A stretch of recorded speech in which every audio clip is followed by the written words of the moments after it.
when you're reading the Constitution, a reminder, you've got an article. All right, that's the title of it.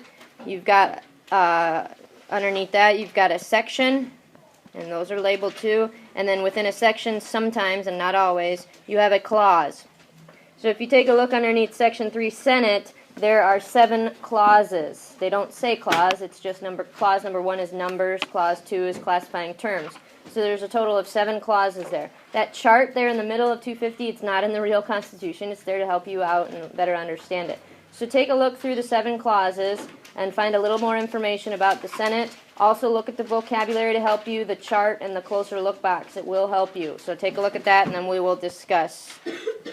Let's take a look at the Senate, and we'll start with the requirements. So the age limit for House of Representatives is must be at least 25. What is it for the Senate? If you want to be a senator, Drake? 30, a little bit older, 5 years older. So the minimum age for the senators is 30. And what about, okay, where must you live if you want to run as a senator, James? In that state. In that state. So you want to run for senator in the state of Illinois. Lauren, what state would you have to live in? Illinois. Yep, very good. So Obama was a senator for Illinois. He lived in Illinois. Currently now he's our president. He has a residence in Illinois as well as his residence in D.C. Most of the people that are senators, you know, they'll have their residence in their state that they're senator for, but they'll also have a residence in D.C. because they are in D.C. quite often. A lot. So they'll have 2 residents for the most part. Do they pay? No, they pay with their Congress money, and the Congress money is the taxpayers' money. So, but they make some good money. All right. What about being a U.S. citizen? In the House, you have to be a U.S. citizen for 7 years. Garrett? You have to be 9. For 9 years. You notice that the requirements to be a senator are a little bit higher. It's 5 years older. You have to be a citizen for 9 years longer, and you'll look at the term of office next. And when you're looking at the term of office for the House, it's 2 years. For the Senate, how many years would you be serving if you were elected senator? Zach? 4. Not 4 years. No. Dustin? 6 years. It's 6 years. So everything is up a little bit higher. Okay. The Senate is kind of just a little bit more powerful, than the House.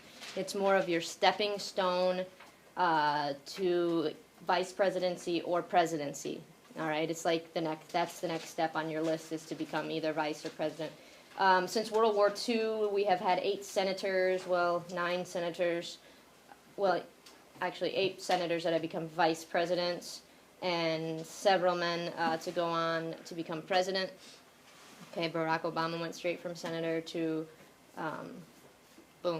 president.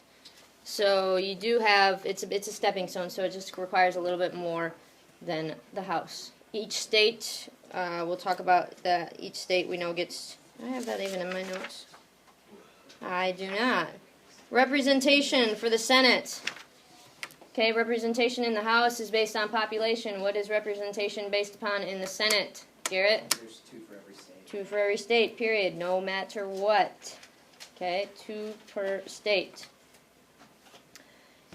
Now, we move on and talk about impeachment. And what does impeachment mean again, Drake?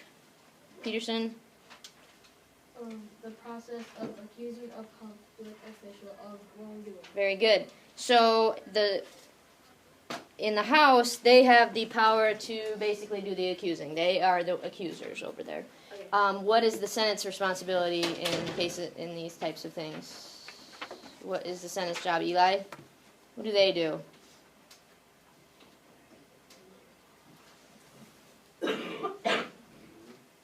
What? Wake up. What's the Senate's responsibility with impeachment?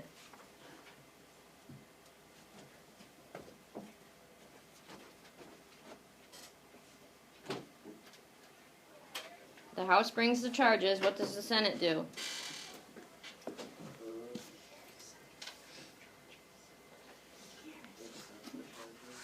A little bit more to it.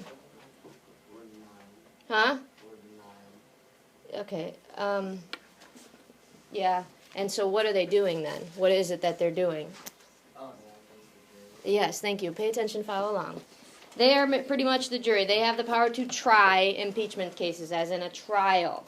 That's where it happens. So, President Clinton, we talked about yesterday, was impeached. Okay? He was impeached by the House. They went to a trial. He was not convicted because you need to have 2/3 majority in order to convict. He was not convicted. There have been 2 presidents. Did we talk about the 2 yesterday? No. 2 presidents who have been impeached. We know Bill Clinton, and who is the other one who has been impeached? Anyone know, PJ? No, he was close to being, and he would have been convicted, but he resigned instead. The other one was Andrew Johnson. Well, I take that I mentioned him. Did you mention him yesterday? I said Lincoln's vice. Okay, yeah, then I thought we mentioned it here.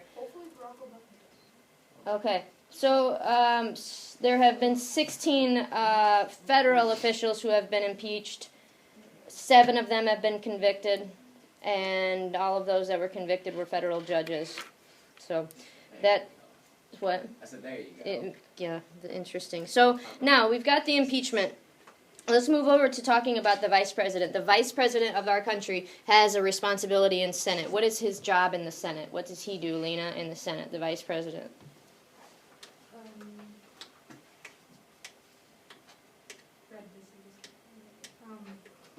He is the pro temp. He's not the pro temp. He is the Drake Dodson. He is the president of the Senate. He is in charge of the Senate. He gets no vote in the Senate unless there is a tie. So if there's 100 senators, if it's tied 50-50, then the vice president gets to vote. Otherwise, he has no vote. He's not there all the time, probably rarely. So they have what they call it is a president pro tempore, or for short, president pro temp. And what does that mean? What does pro temp mean? Pro tempore. What does it mean? Mallory, what's a pro temp? In the absence of the vice president, you shall the office of the president. So in your own words, what's the president pro temp do? Like when the vice president isn't there, he'll take over. Yep. He's the president of the Senate when the vice president's not there, which is most of the time, probably. All right, so that's what the vice president's role is. So the vice president is the president of Senate, and I did not yesterday tell you, since he's the leader of the Senate, does anyone know what the leader of the House is called? You might want to jot this down somewhere, Garrett. The Speaker of the House. Speaker of the House, along with the President pro temp, they are in line to become president. The House Speaker, the Speaker of the House is the 3rd in line. So if something happened to the President, Vice President becomes President. Speaker would be the next in line if something happened to those 2. We'll have a long list that I will show you when we get down there farther of what the exact order is. PJ? I was watching a movie, The White House Down, and that's how it went in order. Mm-hmm. They didn't have confirmation about President alive, and then they went to Vice President and then went to Speaker. Okay, good. So you learned a little bit. Garrett? Yeah, but I feel like this, both even makes it seem like the vice president a little bit more important than he actually is. Thomas Jefferson that the vice president's only good for cleaning out the chandeliers in the presidential, or inside the White House. I would say a lot of presidents feel that. Yeah. The vice president probably is the worst job in the country to have. It's like the easiest. You don't get much say in anything. The president doesn't want you to have any more power than you should. Speaking of JFK, we'll talk about JFK on Friday. I thought I messed up my dates. I thought today was the 21st. So on Friday we'll talk about JFK. He couldn't stand Lyndon Johnson. Could not stand his vice president. So we'll talk about that. We'll move on tomorrow to get the rest.